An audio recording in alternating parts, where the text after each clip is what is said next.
Assalamualaikum warahmatullahi wabarakatuh. Perkenalkan, nama saya Ovi Kulsum.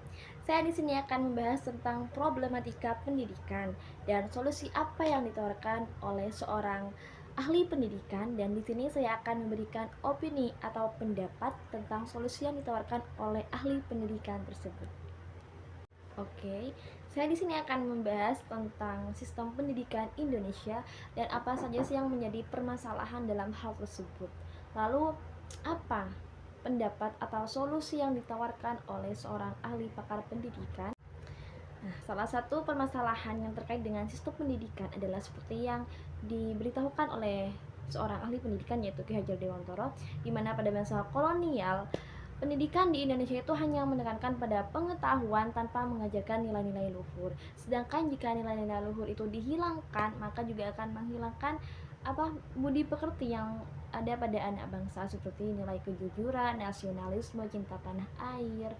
Ki Hajar Dewantoro di sini adalah memberikan konsep pendidikan yang berkarakter kuat, di mana tidak hanya berfokus pada pengetahuan saja, tetapi sebagai anak bangsa kita juga harus memiliki nilai budi pekerti luhur yang baik, sehingga menjadikan anak bangsa berkarakter dan juga bermartabat. Dari permasalahan tersebut, Ki Hajar Dewantoro pun menawarkan konsep trilogi pendidikan yang berisikan yang pertama, Ingarso Sung Tulada.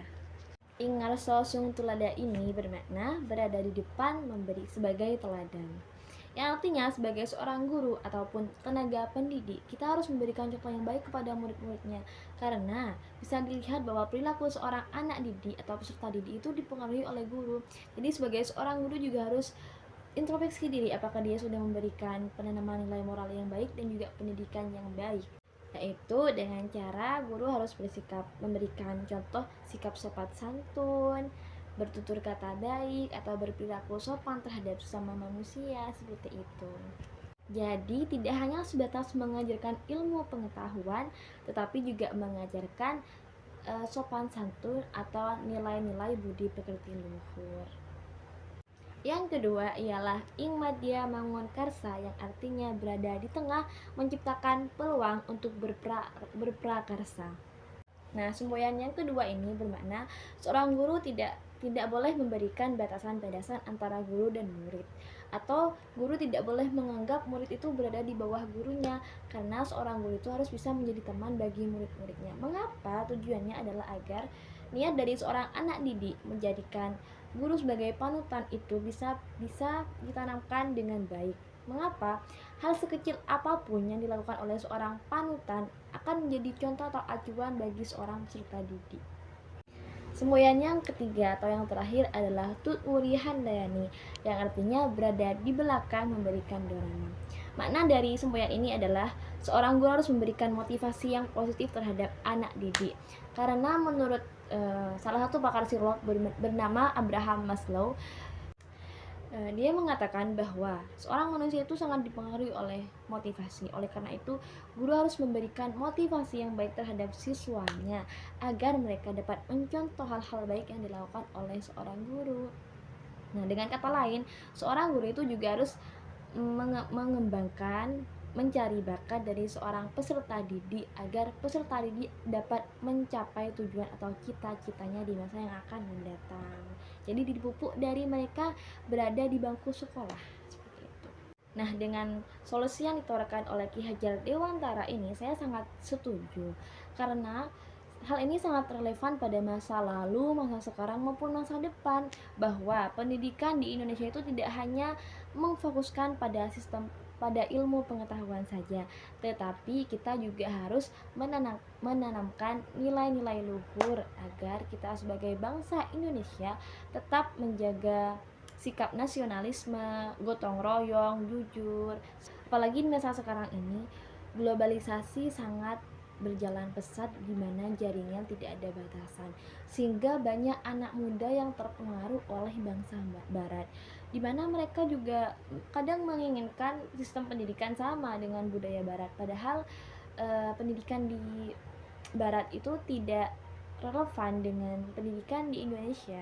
Menurut Ki Hajar Dewantara, mengapa? Karena sistem pendidikan di barat itu mereka bersifat otoriter atau menekankan agar semua siswa itu mau atau menuruti kehendak sistem yang telah diberikan oleh sekolah di sana.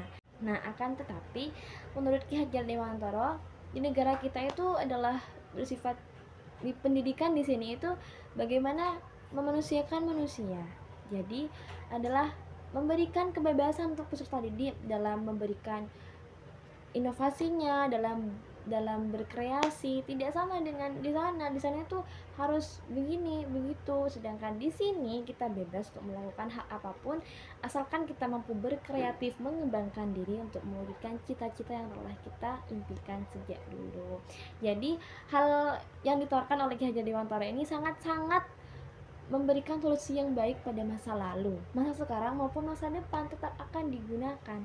Jadi, sistem pendidikan di Indonesia itu tidak hanya berfokus pada pengetahuan, tidak hanya mencerdaskan anak bangsa dalam hal intelektual, tetapi juga harus baik dalam budi pekerti luhur atau berakhlak mulia.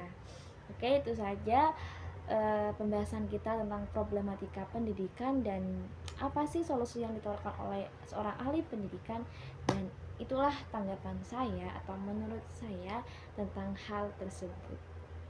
Semoga dari pemaparan saya yang tidak begitu banyak atau hanya mengupas sedikit ini dapat memberikan manfaat kepada kalian. Dan dari apa yang sudah kita kupas tadi adalah bagaimana guru tidak memaksakan kehendaknya kepada murid. Mereka tidak memaksa murid harus begini, harus begitu.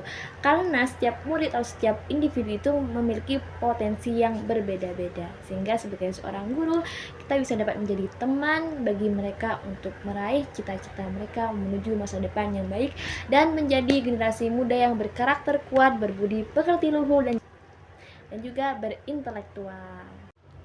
Oke, itu saja. Semoga dapat bermanfaat dan terima kasih. Wassalamualaikum warahmatullahi wabarakatuh.